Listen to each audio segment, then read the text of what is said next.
you want me to look at the camera or look at? I think I like looking at, yeah. Okay.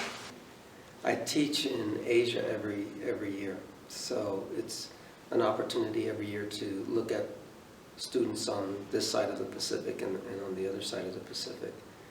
And I would say that there's a sense that it's a great privilege to go to university in Asia, whereas here I think that students assume that they can go to university. And when it is a privilege, you take it a little bit more seriously.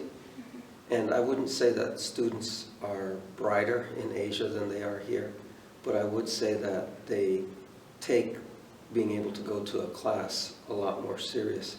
I don't deal as much with students not showing up for class or texting during class or things like that. So I'd say that's a huge difference. I taught a couple of years ago at a university, and it was just a graduate class. And the administrator asked, would you mind if we open this up to undergrads as well? The graduate class had, I think, 13 students in it. And I said, no, I wouldn't mind a few undergraduate students coming in and listening. And 250 showed up. And I don't think it was because I'm an excellent lecturer. Just the opportunity to learn is something that they take full advantage of. Okay, that leads into another question we had.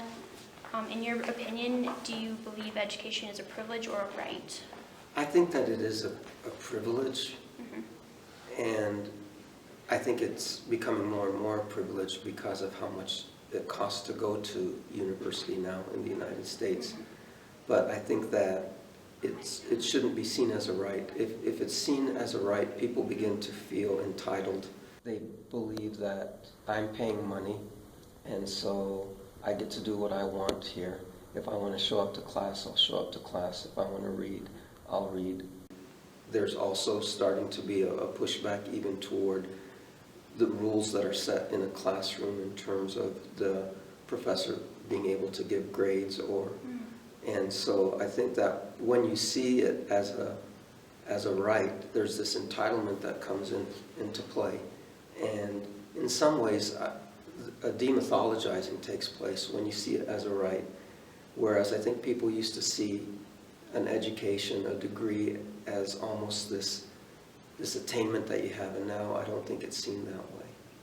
I think that in this country, there's the challenge of the cost of education and the amount of money students have to borrow in order to go to university. I think a generation earlier, students could work during the summertime and save up enough money to pay for tuition and go to school. That's not the case anymore. People graduate with $30,000, $40,000, $50,000 in debt just so that they can get an education. I think another problem is with technology. Now, you've been in my class, so you know that I love technology. But technology is not a substitute for learning. I think that with the internet now, information is ubiquitous. It's everywhere. And I think there's a huge difference between information, knowledge, and wisdom. And I think students think that if they know how to find information or they have knowledge, they have wisdom, and that's not the case at all. So I'd say that's the problem here. I would say in Asia the problem is access.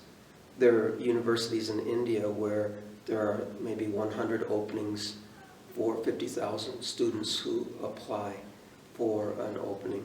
And so just the access is a problem there. Do you think education and ethics are related, or are they basically separate things that are learned? That's a great question. My answer is unconventional. I do not think that they're related. I think that somebody can be highly educated and have absolutely no integrity at all. Some of the people that I have the most admiration for are the poorest people who are illiterate, basically illiterate, or can barely read. But I would trust them with my son, whereas I know many, many PhDs that I would not trust with my son. So I think that, to think that the answer for humanity is education, which is part of the utopia that came out of the 19th and early 20th century, I think is a myth. Just because you have a degree doesn't mean that you are going to be faithful to vows that you make. It doesn't mean that you're going to always tell the truth. In fact, oftentimes education teaches us how to not have integrity. So I'd say I'm not sure that they're related.